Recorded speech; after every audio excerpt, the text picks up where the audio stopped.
Welcome to 365 Christian Men, where every day we aim to inspire and encourage with real-life stories about men. March 9th, Casper Tin Boom. Casper was a Dutch watchmaker. More significantly, he was a devout Christian who maintained a prayer tradition that had begun before he was born. Casper's parents had started assembling believers to pray for Jerusalem and for Jewish people around the world. With his father, Casper led 5,200 intercessory prayer meetings over a span of 100 years for Jerusalem and the ancient people of God. The last of those prayer meetings occurred on this date in 1944, when Casper died in a Nazi prison. When evil descends, a man of conviction stands up.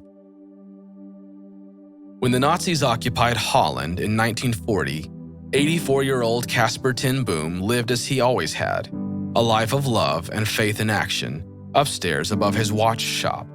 The only difference was higher stakes.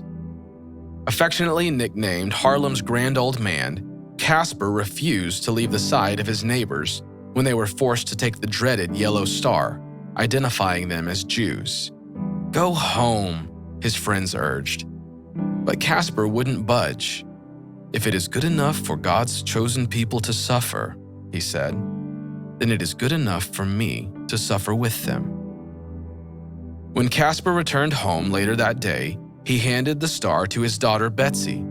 "Could you sew this onto my coat?" Corey cried, "No, Father." In a passionate discussion, Casper's daughters convinced him there were better ways to help the Jews. Casper lovingly placed the fabric star in the pages of his Bible. Soon, Jewish people knocked on Casper's door. His home became a haven where Jews hid until more secure arrangements could be made through the Dutch underground. Planning for a likely Gestapo raid, Casper installed a secret room upstairs.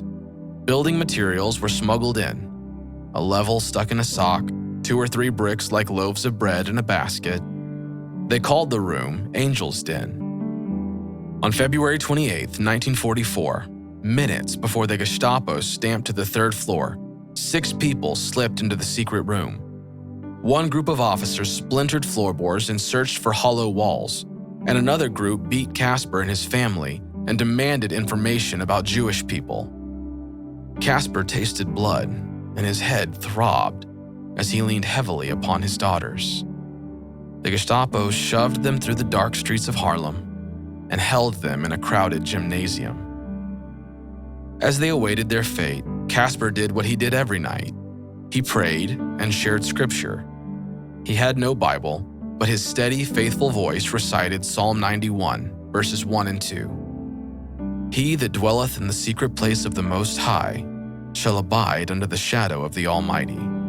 I will say of the Lord, He is my refuge and my fortress, my God in whom I will trust." The next morning, Casper was told he could go home if he stopped sheltering Jews. Casper stood erect, his white hair a halo.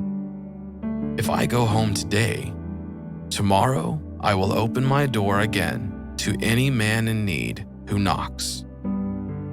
Fury replaced compassion, and the Nazis thrust Casper and the daughters he loved into a concrete courtyard to await imprisonment. As Casper was taken from her, Corey cried, "God go with you, and also with you, my daughters." It was their last loving exchange. After 9 days in Scheveningen prison, Casper died. But the 6 people hidden in his home escaped. 3 of them survived the war. During the Nazi occupation of Holland, the Tin Booms and their friends rescued more than 800 people, Jewish people and non-Jewish members of the Dutch underground. Extraordinary times demand extraordinary action. But Casper Tin Boom didn't suddenly step into greatness. He had prepared long before. "The cornerstone of my father's character," wrote Corey, "was his steady and consistent walk with the Lord, his knowledge of and trust in the Bible. He believed the Bible was relevant for every part of his daily life. When evil descends, a man of conviction stands up. Will you?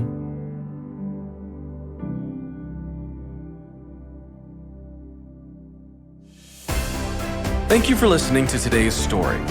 Every day of the year, our hope is to inspire you with real-life stories of faithful men who have gone before us. For today's story, we have a free one-page group discussion sheet available on our website. Please join us tomorrow for another story at 365christianmen.com.